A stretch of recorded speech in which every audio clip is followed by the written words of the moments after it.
50,000. So yung 1 million,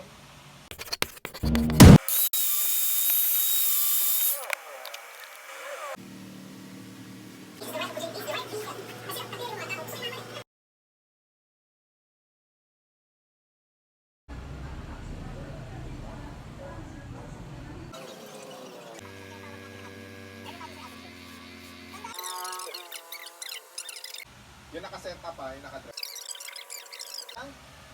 Sa Pilipinas, additional 30% sa may-ari yun.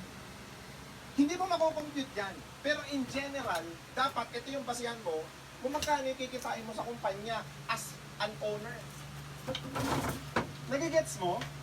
So, i-multiply ulit natin yung 35,000 times 30 ulit natin. 1 million,